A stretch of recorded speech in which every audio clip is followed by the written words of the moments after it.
Hello बच्चों, welcome to जीव विज्ञान एकेडमी। लास्ट वीडियो में हमने देखा था कि हम कैसे माइक्रोब्स का यूज बायोगैस के प्रोडक्शन में करते हैं। इस वीडियो में हम देखेंगे कि हम कैसे बायो कंट्रोल एजेंट्स जैसे बायोपेस्टिसाइड्स, बायो इंसेक्टिसाइड्स के फॉर्म में भी माइक्रोब्स का यूज करते हैं।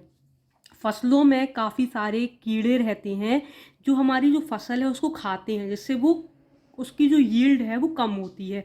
तो इन्हें मारने के लिए हम काफ़ी सारे केमिकल इंसेक्टिसाइड्स एंड पेस्टिसाइड्स का यूज़ करते हैं, जिससे जो कीड़े हैं वो तो हम मर जाते हैं और हमारी फसल बच जाती है, लेकिन इससे जो हमारा इकोसिस्टम है वो बहुत बुरी तरीके से प्रभावित होता है। जब ये हम इंसेक्टिसाइड एंड पेस्टिसाइड्स को अपने खेतों में डालते हैं तो इससे जो हार्मफुल पेस्ट हैं वो तो मर जाते हैं, लेकिन जो यूजफुल बैक्टीरिया पाए जाते हैं हमारी सॉइल में वो भी किल हो जाते हैं। और जब ये इंसेक्टिसाइड्स एंड पेस्टिसाइड्स पानी के द्वारा बह के नदियों में जाते हैं और जब हम वो पानी पीते हैं तो इससे हमें काफ़ी सारी बीमारियां होती हैं। इनके कारण लोगों को कैंसर तक हो रहा है। पंजाब में खेती सबसे ज़्यादा होती है और वहाँ पे सबसे ज़्यादा इंसेक्टिसाइड्स एंड पेस्टिसाइड्स का यूज किया जाता है, जिससे वहाँ पे सबसे ज़्यादा लोगों को कैंसर हो रहा है।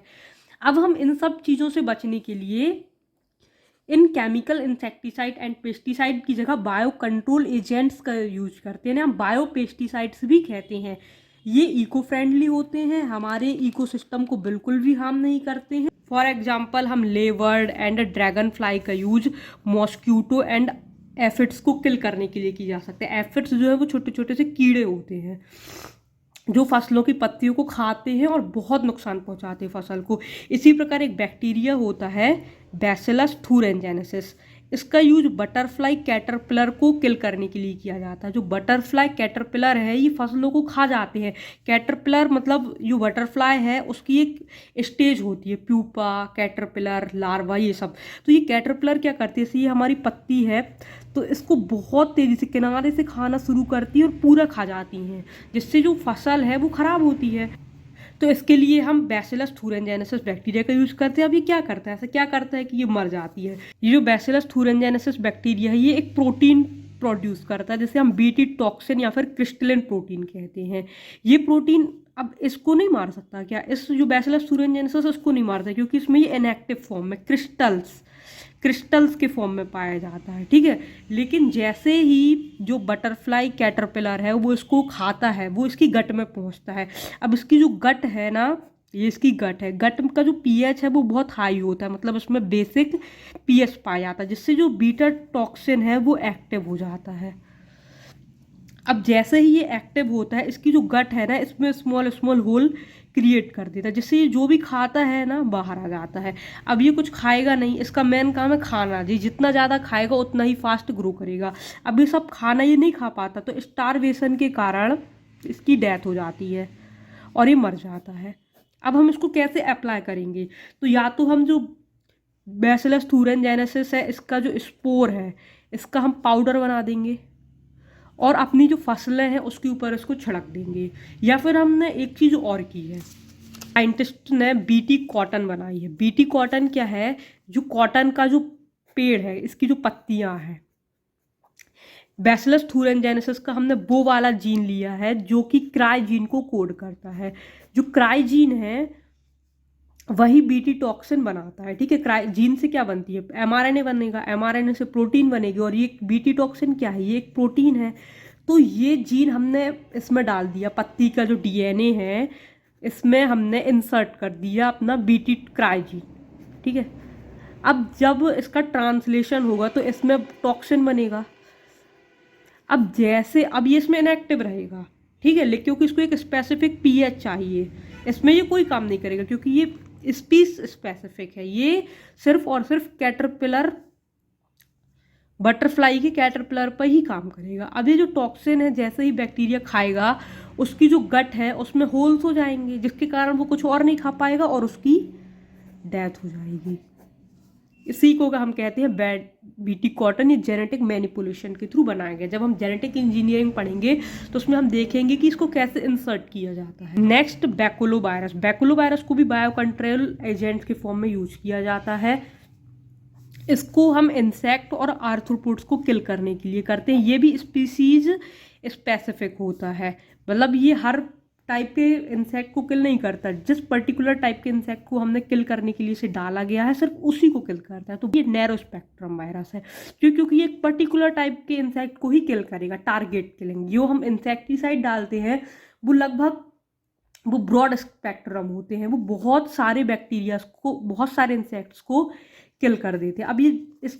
अब बैकिलोवायरस में काफ़ी सारे जीनस आते हैं, लेकिन जो न्यूक्लियोपॉलीहाइड्रोवायरस है, बैकिलोवायरस का एक जीनस है, उसका यूज ही हम इंसेक्ट्स को किल करने के लिए as a bio control agents के फॉर्म में करते हैं। तो अब हमने बायो कंट्रोल एजेंट्स का यूज पेस्ट को मारने के लिए तो कर लिया, लेकिन अब हम इनका यूज बायो फर्टिलाइजर्स के फॉर्म में भी कर सकते हैं। बायो फर्टिलाइजर्स क्या होते हैं? जो प्लांट्स की कोई ग्रोथ बढ़ाते हैं, है ना, उसको न्यूट्रिएंट्स प्रोवाइड करते हैं। जैसे हमारे जो प्लांट्स हैं वो डायरेक्ट जो नाइट्रोजन है उसको एब्जॉर्ब नहीं कर सकते, क्योंकि जो मॉलिकुलर नाइट्रोजन होती है इसको ब्रेक डाउन करने के लिए, इसको रिड्यूस करने के लिए अमोनिया में या फिर अमाइनो एसिड्स में बहुत ज़्यादा एनर्जी लगती है, और इसके लिए एंजाइम्स हमारी बॉडी में, प्लांट्स की बॉडी में नहीं होते हैं।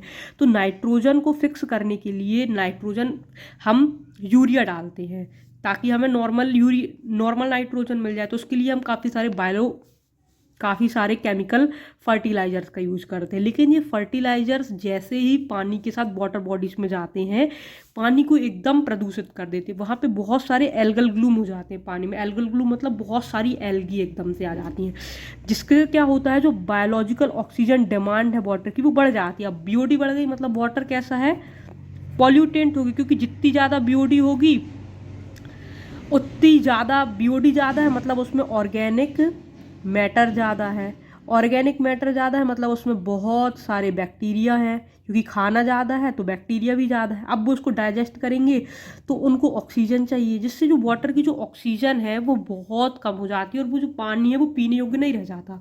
तो इसके लिए अब हम केमिकल फर्टिलाइजर्स की जगह बायो फर्टिलाइजर्स का यूज कर रहे हैं। अब हम बायो फर्टिलाइजर्स के रूप में किसका यूज करते हैं? Bacteria, cyanobacteria and fungi. सबसे पहले हम देखेंगे नाइट्रोजन फिक्सिंग बैक्टीरिया। अब हम यूरिया की जगह हम नाइट्रोजन फिक्सिंग बैक्टीरिया का यूज भी तो कर सकते हैं। हमें क्या चाहिए? हमें नाइट्रोजन चाहिए ना, वो हमें मिल जाएगी इससे।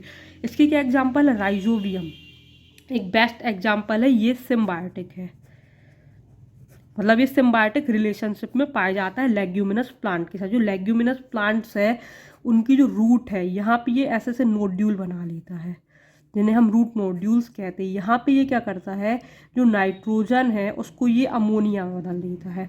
फिर एक दो टाइप के और जो माइक्रो ऑर्गेनिज्म है वो इसको नाइट्रेट में कन्वर्ट कर देते हैं, और जो प्लांट है वो इसको एब्जॉर्ब कर लेता है। होगी नाइट्रोजन देन प्लांट्स के अंदर ये जो नाइट्रेट है इससे हम अमाइनो एसिड्स बना लेते हैं जिससे जो प्लांट्स को जो नाइट्रोजन की कमी है वो पूरी हो जाती है ना। क्योंकि नाइट्रोजन क्यों चाहिए? प्रोटीन बनाने के लिए नाइट्रोजन चाहिए। और चूंकि ये लेग्यूमिनस प्लांट में पाए जाते हैं, यही कारण है कि जो दलहनी पौधे होते हैं उसमें प्रोटीन सबसे ज़्यादा होती है। हम बोलते हैं ना दाल खाओ, बहुत प्रोटीन रहती है। क्यों है प्रोटीन ज़्यादा? क्योंकि इनमें राइजोबियम है। राइजोबियम नाइट्रोजन को फिक्स करता है, नाइट्रोजन प्रोटीन बनाती है। जो अमाइनो एसिड्स है उसमें एक रहता है ना, एक COOH ग्रुप रहता है और एक NH2 ग्रुप रहता है। तो NH2 ग्रुप में क्या है? नाइट्रोजन है ना, ठीक है। इसके अलावा कुछ free living nitrogen fixing bacteria भी होते हैं, जैसे एजोस्पाइरुलम, एजोटोबैक्टर, साइनोबैक्टीरिया। ये बेसिकली सॉइल में पाए जाते हैं और जो बायोलॉजिकल नाइट्रोजन है उसको अमोनिया के रूप में फिक्स कर देते हैं।